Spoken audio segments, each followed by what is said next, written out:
दास्तान खौफ की, शॉर्टकट वाली सड़क और वो साया।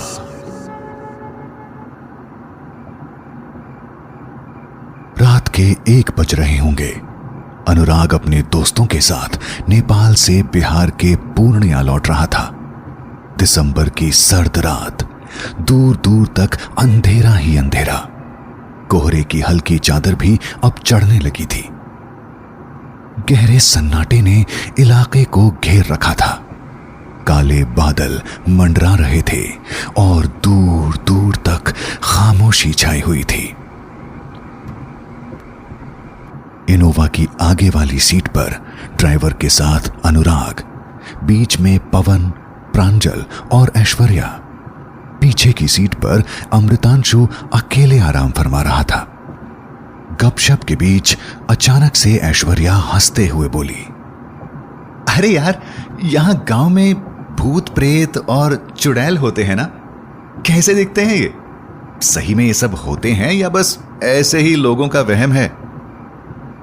तभी अमृतांशु ठहाके लगाते हुए बोला, चुड़ैल बिल्कुल तेरी तरह दिखती होगी। सर्दी सितम ढा रही थी और गाड़ी के अंदर भी ठंड से बुरा हाल था। लेकिन अमृतांशु की इस बात ने कुछ देर के लिए सभी को हंसी में बांध दिया। गाड़ी के बाहर मौसम जितना शांत सा था, गाड़ी के भीतर भूत प्रेत को लेकर उतना ही अब माहौल गर्मा गर्म बहस में बदलने लगा था। कोहरे और विजिबिलिटी कम होने की वजह से ड्राइवर धीरे धीरे ही गाड़ी चला रहा था। अचानक ऐसा लगा मानो तेज हवा का झोंका आया और एक पूरा पेड़ गाड़ी के सामने झुक गया हो। ड्राइवर जब तक ब्रेक लगाता सब कुछ पहले जैसा शांत हो गया। अनुराग को लगा कि शायद उसे झपकी आ गई है और उसने कुछ सपना देखा है। लेकिन बाकी दोस्तों ने भी ऐसा ही कुछ महसूस किया। ये लोग जब तक कुछ समझते, अचानक से गाड़ी के सामने से काफी तेजी से एक साया रोड क्रॉस कर गया। अंदर ही अंदर 5 दोस्तों की हवा निकल गई थी। किसी के समझ में नहीं आ रहा था कि अचानक ये क्या हुआ, लेकिन कोई कुछ बोलने की हालत में नहीं था। एक खामोशी सी छा गई थी। चुप्पी तोड़ते हुए अनुराग बोला, क्या हुआ यार?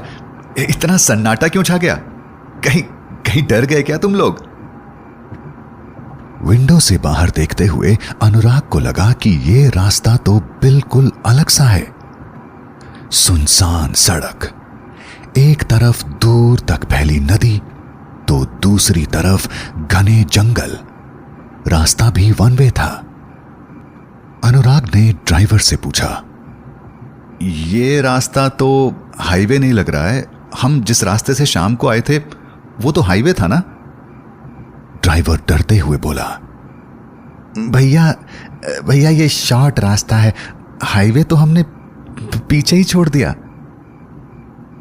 अभी ये लोग कुछ सोचते समझते कि अचानक बीच सड़क पर फिर से एक साया दिखाई देने लगा।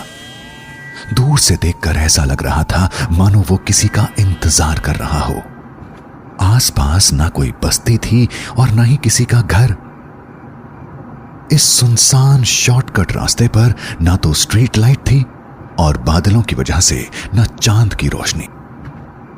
करीब 100-150 मीटर की दूरी पर जब ड्राइवर ने डिपर मारा, सामने कुछ भी नहीं था। सभी हैरान थे।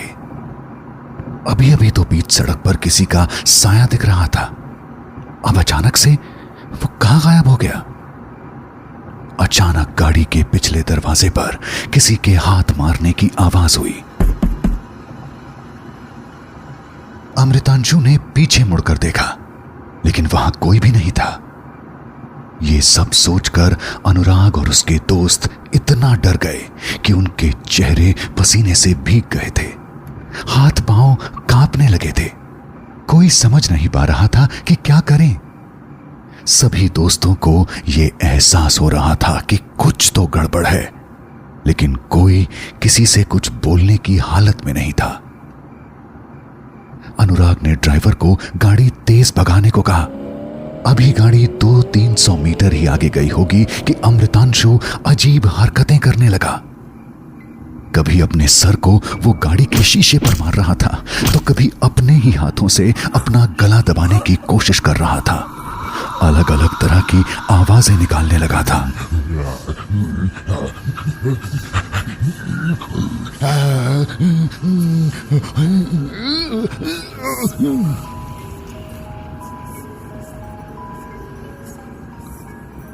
ऐसा लग रहा था मानो उसके अंदर कोई और ही इंसान हो। जोर जोर से चिल्लाकर बोल रहा था, आज सब के सब मारे जाओगे, कोई नहीं बचेगा, कोई नहीं बचेगा। प्रांजल और पवन ने अमृतांशु को रोकने की कोशिश की, लेकिन अब अमृतांशु पवन का ही गला दबाने लगा। अमृतांशु कुछ सेकंड के लिए नॉर्मल होने पर रोते हुए बोलने लगा, भाई मेरे बगल में कोई है, वही ये सब करवा रहा है। मैं कुछ नहीं कर रहा, मैं कुछ नहीं कर रहा। लेकिन बाकी दोस्तों में किसी को वहां कुछ नहीं दिख रहा था। सभी दोस्तों ने उसे समझाने की कोशिश की, लेकिन अमृतांशु अचानक से फिर वैसी ही हरकतें करने लगा।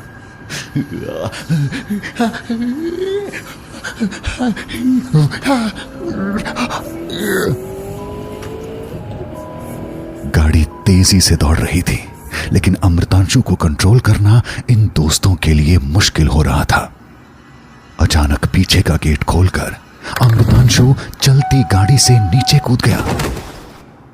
अनुराग ने ड्राइवर से गाड़ी रोकने को कहा, लेकिन ड्राइवर ने साफ मना करते हुए कहा, भैया ये इलाका सही नहीं है, यहां पर गाड़ी रोकना बिल्कुल भी सेफ नहीं है भैया। अमृतांशु भैया के ऊपर किसी बुरी आत्मा का साया आ गया है। अच्छा हुआ वो गाड़ी से बाहर चले गए, अगर गाड़ी रोकेंगे तो हम सबकी जान चली जाएगी भैया। ड्राइवर ने गाड़ी तेज करने की कोशिश की, लेकिन अचानक से गाड़ी की लाइट अपने आप बंद हो गई और गाड़ी खुद ब खुद वहीं रुक गई। अमृतांशु पीछे छूट चुका था। अनुराग और उसके बाकी दोस्त बचाओ बचाओ चिल्ला रहे थे, लेकिन इस सुनसान और वीरान सड़क पर इन सब की चीख पुकार सुनने वाला दूर दूर तक कोई नहीं था। उस रात आखिर क्या हुआ बाकी इन सभी दोस्तों के साथ? आखिर क्या था इस शॉर्टकट रास्ते का राज और किसका था वो साया? कहानी जानने के लिए सुनते रहिए दास्तान खौफ की।